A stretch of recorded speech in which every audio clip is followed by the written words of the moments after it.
relativamente ao embrião e que esperemos que vão para a frente. A partir daqui é esta a questão. Agora, concretamente, aquilo foi há quanto tempo é que tu foste, é que lá tiveste? Nós, quando entramos na Tarrafal, foi em 1937. Transferidos de Angra de Heroísmo para o Tarrafal. E tu fazias em Lisboa, era o mesmo que eles, não era? Estavas na planificação? Estava na planificação, era um militante ainda novo Eu lembro que eras o mais novo. Da planificação, eu fui responsável justamente pelo que passou a respeito de 18 de janeiro, não é? Nos manipuladores de pão, não é? Olha para cá.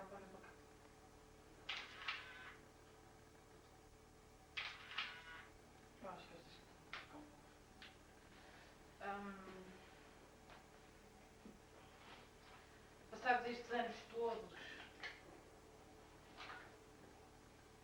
passados estes anos todos, achas que valeu a pena o sacrifício?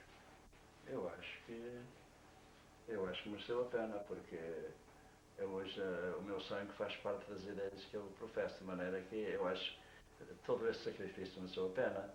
Eu até estou convencido que a idade que eu tenho, se não tivesse ido para o Tarrafal, talvez já tivesse morrido há muito tempo.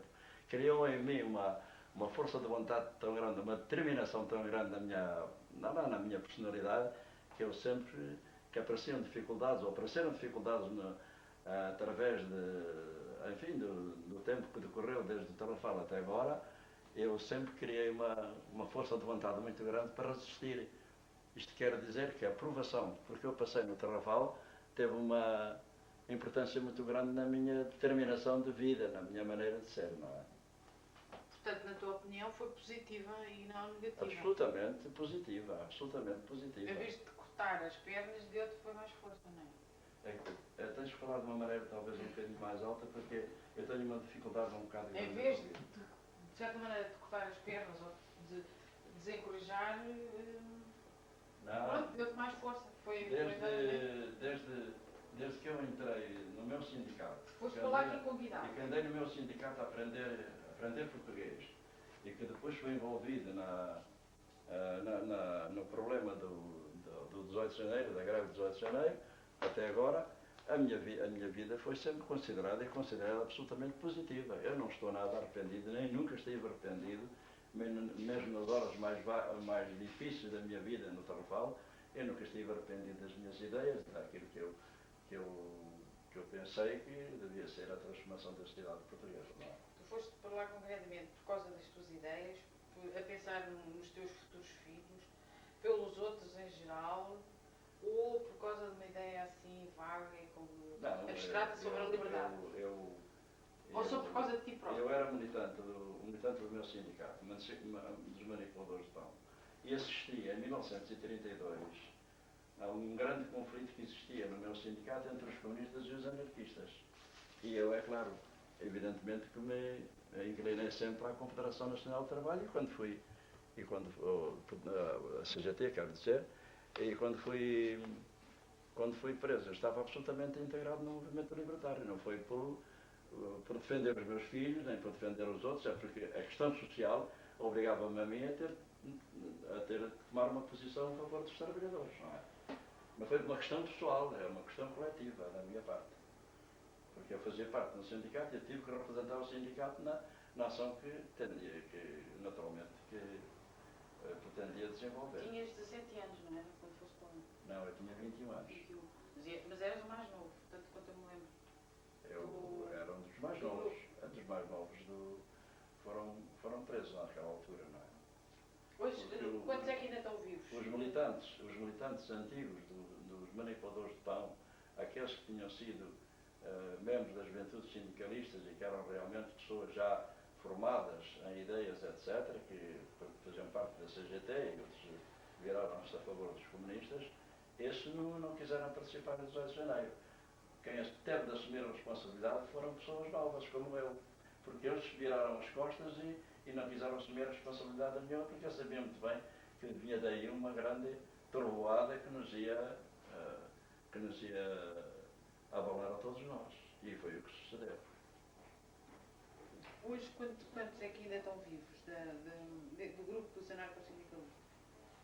Bom, eu não posso, Que tu conheces? eu não posso dizer que qual é o número, não é? Não sei. Das pessoas que estiveram presos comigo, eu conheço pelo menos os libertários, aqueles que ainda existem, pelo menos 4 existem, não é? Por exemplo? É o Arrasto Mazaquino, é como é que chama? O Joaquim Pedro, 2, o Manuel Firmo, que está em Barcelona, 3, eu 4. Não sei se ainda existem mais alguns libertários, não sei. É uma questão de interrogação da minha parte. Eu não sei. Mas da parte dos elementos comunistas eu conheço ainda bastantes. Alguns, pelo menos, que fazem parte da URAP, que é uma organização antifascista lá, dominada pelos comunistas, e que eu tive que entrar para lá, sou sócio, porque foram eles que contribuíram, em grande parte, para que eu preparasse a minha documentação para poder receber aquela pensão que eu tenho do trabalho que nós realizámos no Tarrafal durante 9 anos e que não era pago. E eles é que trataram na Assembleia da República, eles, em grande parte, é que trataram disto na Assembleia da República, foi o Presidente da República e foi determinado que nós fôssemos contemplados com uma pensão vitalícia que seria transmissível correspondente ao salário mínimo nacional, que é o que eu tenho, não é? De maneira que, como eles trataram disso, eu, evidentemente, que tive que ter a franqueza, a amabilidade de entrar para sócio da URAP, porque era uma organização antifascista, não é? Ainda hoje é dominado por eles, mas, enfim, o que é que eu hei de fazer? Eu não, da parte do Santana e do que havia em Portugal de organização libertária, na altura em que essa pensão foi atribuída, nada se fez a nosso favor, absolutamente nada. De maneira que foram os comunistas a que trataram disso. Como costume, estão organizados. Pois, claro. Pois. Olha uma coisa, vendo as coisas hoje à distância, no fim do século XX praticamente, se dissessem, se as condições se tornassem a pôr e se tivesses condições físicas, tornavas a embarcar na mesma aventura? Bom, é preciso ver que a minha idade é uma idade avançada. Eu tenho uma experiência de luta. Eu não estou a falar na idade física, estou a falar na idade mental. Continuas mesmo jovem há 50 anos? Do ponto de vista da minha determinação em relação às ideias, sim, sinto-me completamente capaz. Ainda há pouco houve uma entrevista aí da Antena 1, que veio aqui um jornalista que deves conhecer muito bem, fez uma entrevista e, por fim, depois de todas as perguntas que ele me fez, perguntou-me: e agora, para finalizar, diga-me o que é que o senhor pensa sobre as suas ideias. Valeu a pena ou não valeu a pena o senhor ter lutado e tem amor ainda às suas ideias ou pensa que as suas ideias já não valem nada, já não são praticáveis, já não há possibilidade de realização? Isso não, eu continuo a manter a mesma opinião que as ideias anarquistas han de triunfar. O sistema capitalista que conseguimos globalizar completamente toda a ação dos trabalhadores e grande parte das pessoas, mas os nossos ideais hão de triunfar, porque isto é um sistema completamente passageiro. Pronto, acabou ali. E no fundo achas que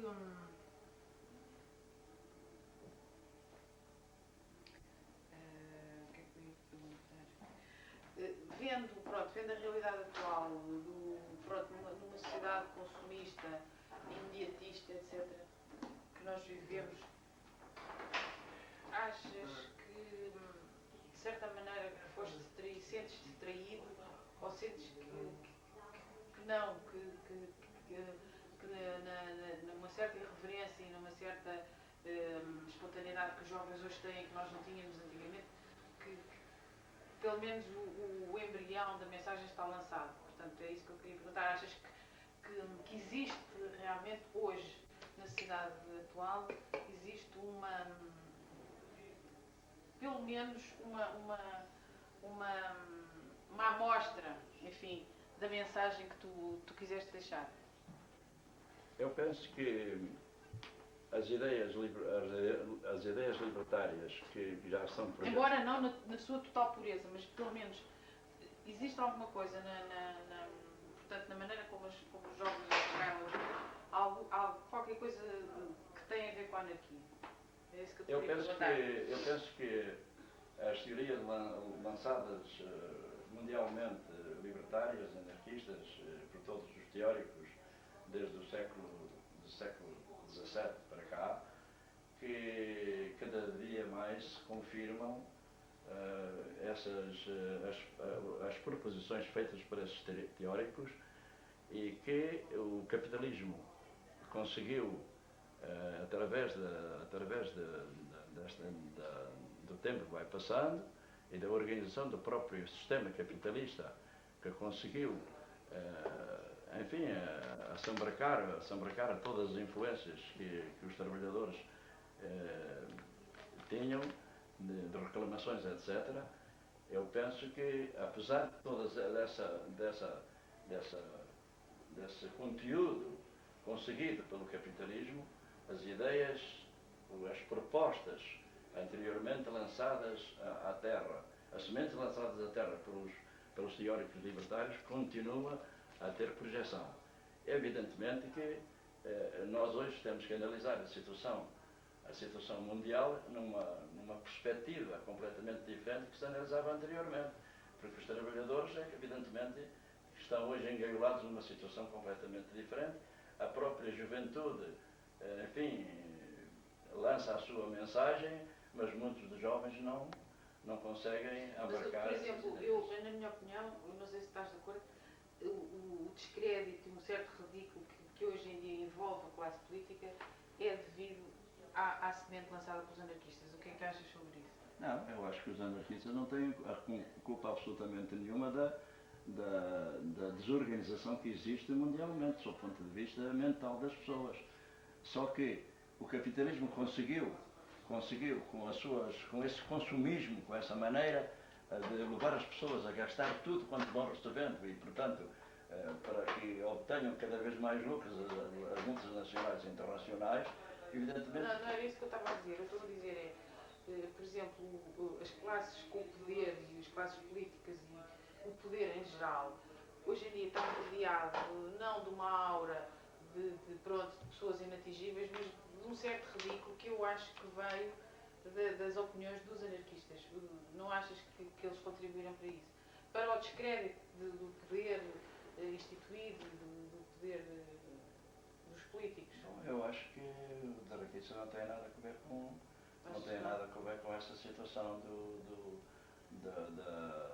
do êxito do poder capitalista. Não é êxito, eu não estou falando do êxito. Estou falando do ridículo. Do ridículo pelo qual eles hoje são vistos. Descrédito. O descrédito que a classe as contradições, as próprias contradições. Não, o descrédito e ridículo. Eu acho que eles hoje são muito levados, são muito prisioneiros das suas próprias palavras e das armadilhas que eles próprios lançavam a si próprios. E eu acho que isso vem muito de slogans anarquistas, de pontos de vista anarquistas. Não achas que isso tem a ver? Que isso foi uma vitória conseguida. Não foi conseguida no campo prático, mas no campo... Eu não acho que os anarquistas tenham alguma culpa da situação atual mundial. Eles não têm. Eles contribuíram, na medida do possível, para modificar a situação. Não conseguiram até agora atingir os seus objetivos, mas os seus ideais estão numa posição absolutamente ereta. Não há contradição nenhuma da nossa parte. Eu juro, eu penso assim. Agora não estava a falar em contradição. Olha uma coisa, na altura das lutas em que tu te meteste, há quantos anos? 40, não foi? Portanto. 50, 40? Não, eu estava a falar já há 60 anos. Nessa altura, qual era o papel que a mulher desempenhava nessas lutas? Lembras-te assim de alguma coisa concreta que mereça a pena ser tocada? As mulheres em Portugal, na altura de 1937, por exemplo, 87, evidentemente que em Portugal as mulheres, em Portugal, é claro que não tinha uma posição radicalizada a favor dos trabalhadores, a não ser que fossem as famílias dos presos que estavam presos, e portanto elas, por uma questão de defesa da própria família, elas enfrentavam a própria situação. Mas não vejo que tivesse havido um movimento feminino em Portugal, nessa altura, que tenha de ser contemplado com a nossa análise presente. Agora, se nós nos viramos, por exemplo, para a Espanha, em 1937, então a situação é completamente diferente, em que as mulheres espanholas tomaram uma posição absolutamente, pelo menos no lado governamental, na parte republicana, uma posição absolutamente radical. As organizações juvenis libertárias e comunistas, etc. Só queria fazer mais uma pergunta. A Igreja Católica merece alguma referência concreta, especial, em relação a ser uma força tenha sido uma força contra-revolucionária durante todo este período, desde o salazarismo até agora? Em 1930, no nosso país, eu estou a falar em 1937, vá lá, de 1934 até 46, foi quando eu saí da prisão, a posição da Igreja Católica foi absolutamente uma posição retrógrada, como é sempre, mas de colaboração a 100% com o salazarismo. E no Tarrafal fizeram-se várias exposições e memorandos dirigidos ao cardeal patriarca, que era íntimo amigo e correligionário Cerejeira do Salazar, e denunciando a situação dos presos e da situação catastrófica em que nós nos encontrávamos, e a Igreja Católica nunca respondeu. Absolutamente nada. Nunca houve uma resposta da parte deles a nosso favor. E foi essa posição justamente da Igreja que me levou a mim a um radicalismo grande, uma lavagem de cérebro de tal maneira que eu hoje não posso suportar a Igreja Católica de maneira nenhuma. É claro, não sou um sectário. Eu sei compreender, e entro mesmo nas igrejas, eu tenho muito respeito pelos monumentos e pelas pessoas, mas a instituição assim, para mim, é a coisa mais nefasta que nós temos na atualidade. Na atualidade, desde o princípio da nacionalidade. É verdade. Olha uma coisa, queria só perguntar isto para não te estar a massacrar mais. Não, isto pode falar. Lembras-te, eras capaz de descrever hoje o teu dia-a-dia no Tarrafal? Pronto. Qual era a hora de levantar? Tocava alguma sineta? Aquela rotina diária, como é que era? Desde o princípio da manhã até ao fim do dia? Bem, quando nós chegámos ao Tarrafal, havia apenas umas 12 barracas quadradas em que cada uma delas albergava 12 homens, 6 de cada lado. Eram camas que estavam em frente uma das outras, mas aquelas barracas eram de lona. Eram com uns estrados e tal, aquilo era tudo em lona. Portanto, o vento entrava e saía com uma facilidade enorme. E foi assim o período agudo, desde que nós fomos para lá. No ano período agudo. No ano de 37, 38, não é? Sim. De maneira que, é claro, como não havia absolutamente nada, a própria cozinha era feita lá na parte, aquilo é um retângulo de 250 metros por 150 de largo, não é? E num plano mais ou menos inclinado, a cozinha ficava lá embaixo, ao fundo, destapada por cima, uma parte, tudo feito mais ou menos em cimento, onde punham os caldeirões a trabalhar ali a fazer a comida para nós, e havia na parte superior a retrete para nós, que eram duas paredes afastadas de 2,5 metros uma da outra, e tinha duas entradas, aí uns 7 metros de largura. Por cima não era tapada, havia uns buracos lá dentro, uns cacifos lá dentro, onde punham as latas para os dejetos. E, portanto, nós levantávamos de noite e vinhamos ali, quando fazer as nossas necessidades, não havia, os guardas estavam cá fora, não é? Portanto, fora do acampamento, e nós circulávamos à vontade dentro do acampamento naquela altura. Até que mais tarde, é claro, apareceu o período agudo, em que se verificou que as águas estavam completamente contaminadas, não é? E então começaram a cair todos os preços, começou tudo a cair com febre, palustre, e eu fui o primeiro indivíduo normalmente no Tarrafal a ter febre, paludismo. Mas naquela altura, quando foi do período agudo, eu já estava mais ou menos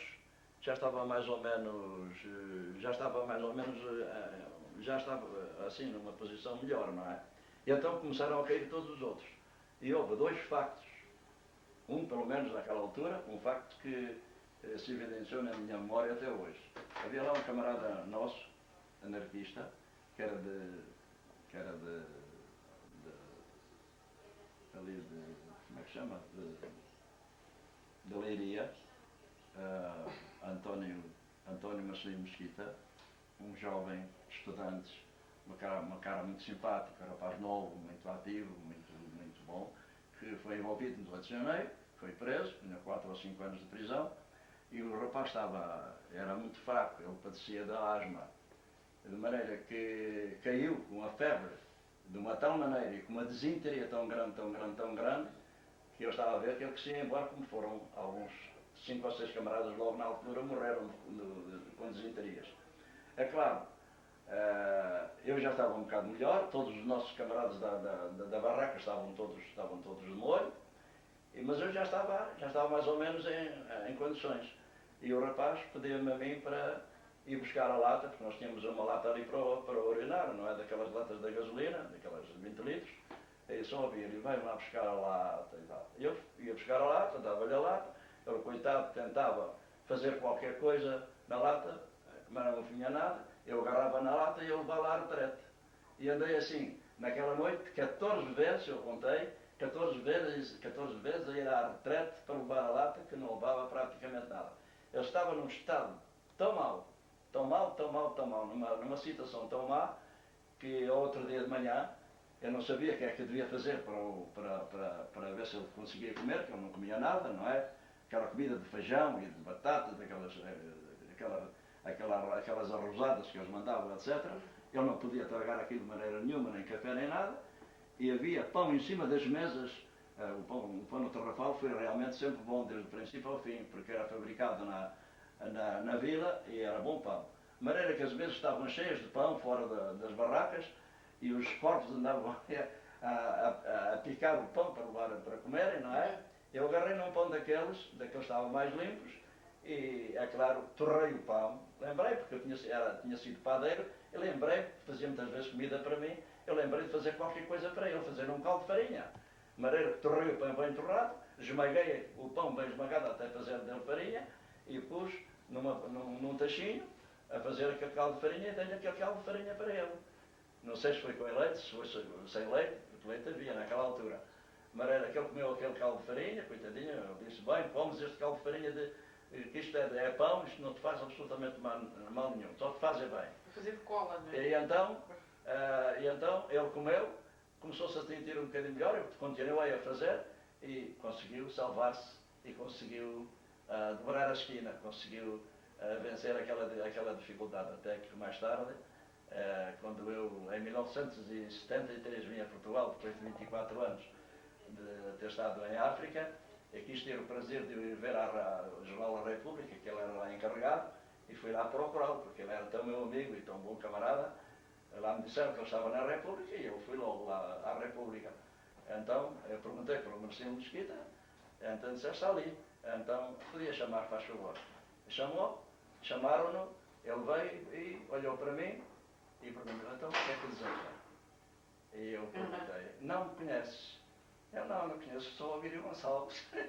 Agarrou-se a mim, coitado, ele e eu, as lágrimas nos olhos, e é claro, estivemos a recordar o passado, e depois fomos almoçar mais tarde. Então entablei relações com ele outra vez.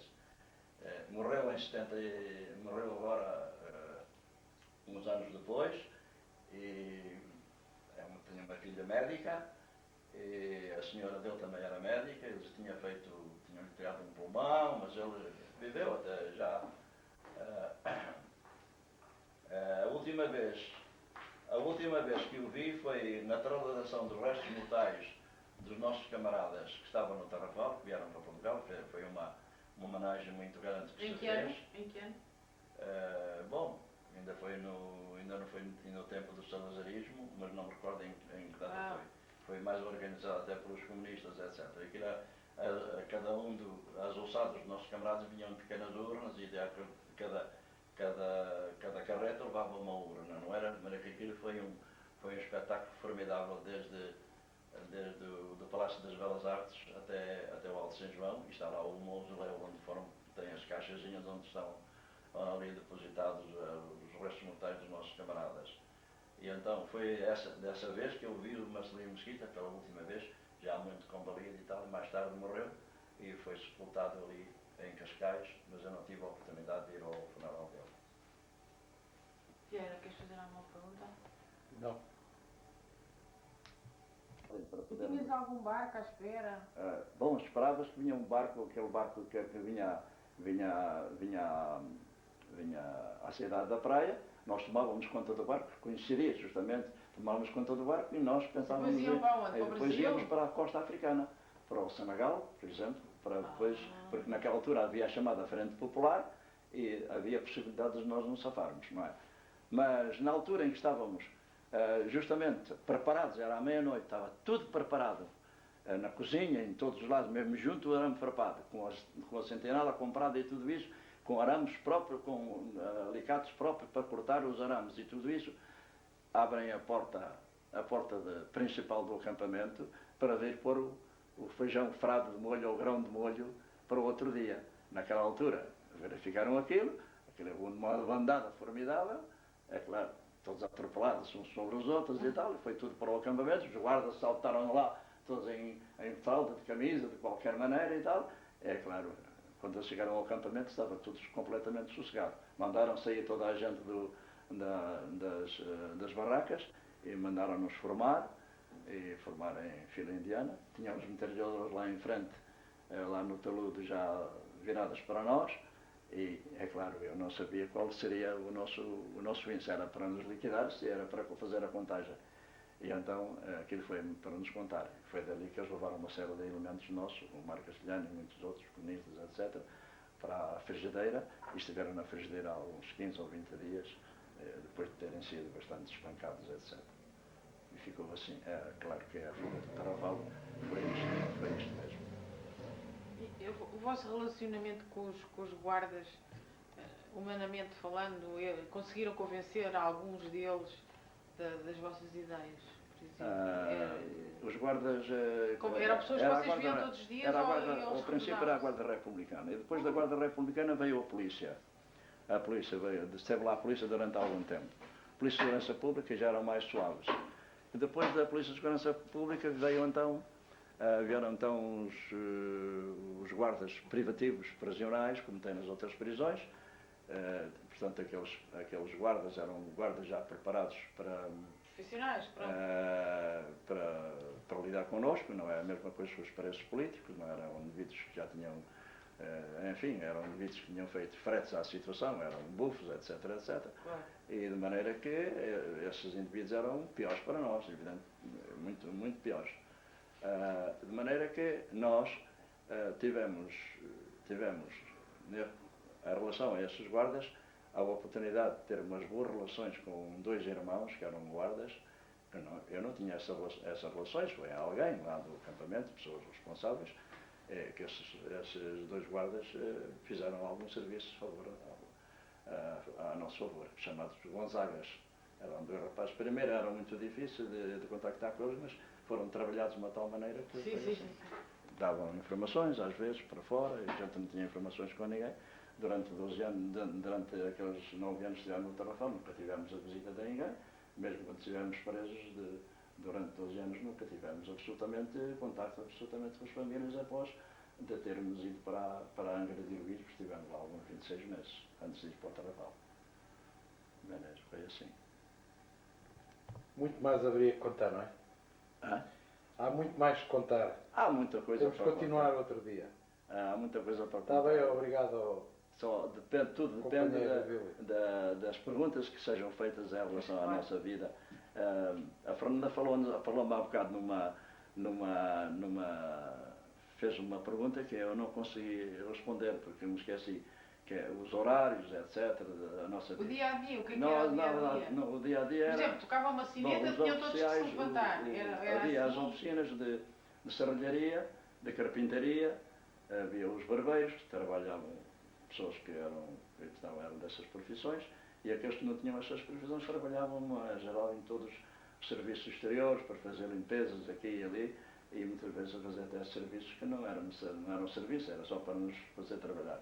O horário era um horário de 6h30 por dia, e, quer dizer que nós começávamos a trabalhar, tínhamos 4 horas da parte da manhã, 6 horas da manhã ou 6h30 da manhã até às 10h30, 4 horas, e depois das 2h30 às 4h30. Das 2h30 às 4h30 eram 6h30 por dia. E foram essas 6h30 por dia que, contadas ao fim de 9 anos, deu-nos a possibilidade de ter esta pequena reforma, exigida justamente Claro. pelas organizações antifascistas, não é? Quanto à comida, nós logo de manhã, assim, ali por volta das 6h, ou antes das 6h, às 5 e tal, tocava a sineta para o café, íamos com os recipientes buscar o café, havia um refeitório, uma série de 12 ou 13 meses, eu trabalhei nesse refeitório durante muito tempo para as limpezas das mesas, e portanto ali não havia diferença de tendências. É claro que era indiscriminadamente que a pessoa sentava aqui ou ali. A profissão dos presos era mais, incidia uma maioria de operários ou também havia outros Era tipos? quase, a maior parte era tudo operário, era tudo operado, tudo. Havia alguns intelectuais, havia estudantes também, etc., mas não era uma minoria insignificante. Lembras-te de algum nome de algum desses que não fosse operário? Lembro, eu até me lembro de um que ficou na minha memória como nunca mais me poderia esquecer, nem esquece. Alfredo Caldeira era comunista, era jovem comunista, um rapaz muito esperto, um bocadinho calvo, muito bom, baixinho, olhos azuis, uma joia de rapaz muito delicado, era estudante das Belas Artes. Portanto, era um indivíduo que tinha uma preparação muitíssimo grande, não é? E veio uma biliosa daqueles chamados, não é biliosa, é um ataque pernicioso ligado ao paludismo, que o vitimou. Foi levado para a enfermaria. É claro que não estávamos ali era para morrer, não estávamos ali para ser tratados, porque o bandido do médico, que nós chamávamos o cangalheiro, em vez de mandar esses doentes para a cidade da praia para se poderem tratar, sobretudo a falta do rins, trabalharem os rins, etc., tudo isso podia tratar, podia defenderem a saúde das pessoas, mas ele nunca teve essa preocupação, pelo contrário, era procurar liquidar-nos o mais rapidamente possível. Foi levado para a enfermaria e nós fomos destacados, íamos ser destacados para a enfermaria, justamente para atender a esses camaradas. Então eu recordo-me perfeitamente de uma altura em que ele estava já num estado inconsciente, os olhos abertos, portanto o coração a trabalhar, mas não dava já sinal de si, não é?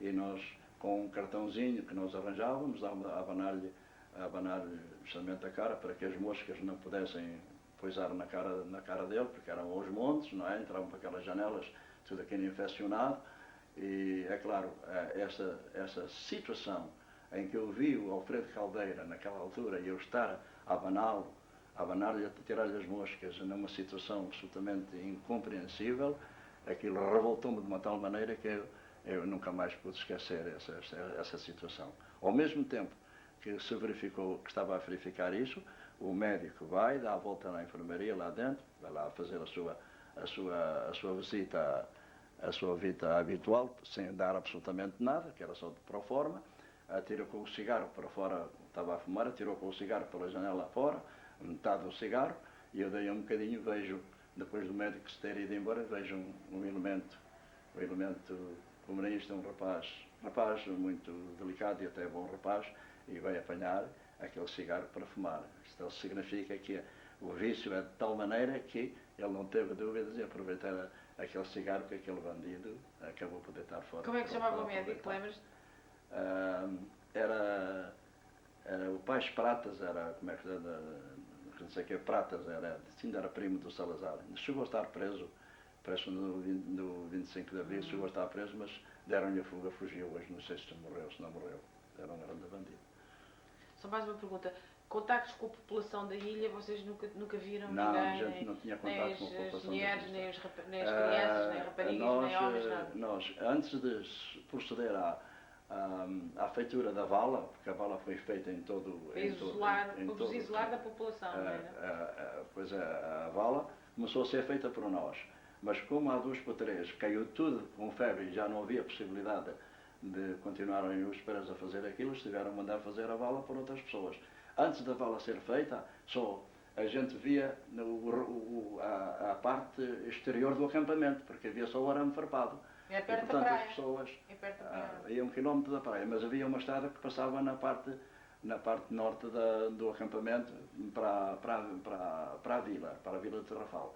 De maneira que passavam ali as pessoas sempre naquela era a única estrada que havia, e passavam por ali as mulheres e os homens, etc. E sobretudo quando eram aqueles inteiros que levavam aqueles esquifes às costas das pessoas que morriam, etc., nós víamos tudo aquilo. Ao longe, aí a uns 3 ou 4 quilómetros, estava envolvido entre as árvores, via-se a parte branca do cemitério, que era o cemitério do Tarrafal, onde eram enterradas as pessoas do Tarrafal e onde eram enterrados também os nossos camaradas quando morriam. Depois Portanto, o Tarrafal é uma aldeia de pescadores. Depois de fazerem a vala e tirarem a terra do exterior para a parte, para o talude do acampamento, e depois já não podíamos ver absolutamente mais nada. A gente só via os cerros em toda a volta, tanto a norte como a sul, como a poente não, porque era o mar, a poente era o mar. O sudoeste eram montes escalvados e enegrecidos, e a norte era a mesma coisa, tudo montes, não é? E Tarrafal é uma aldeia de pescadores, ainda hoje. É uma vila a norte da ilha, já, que é um morro, tem um morro muito grande, e a vila está no sopé desse morro, tem uma praiazinha pequenina, onde nós desembarcámos e andámos a transportar aquelas casas pré-fabricadas, quando elas chegaram ali num barco, andaram a mobilizar os presos para as transportar para o acampamento. Cada um levava, 2 ou 3 levavam esta parte, aquela outra, e então depois montaram aquelas casas que eram para os guardas, não para nós, para os guardas e para o serviço deles, não é? All right.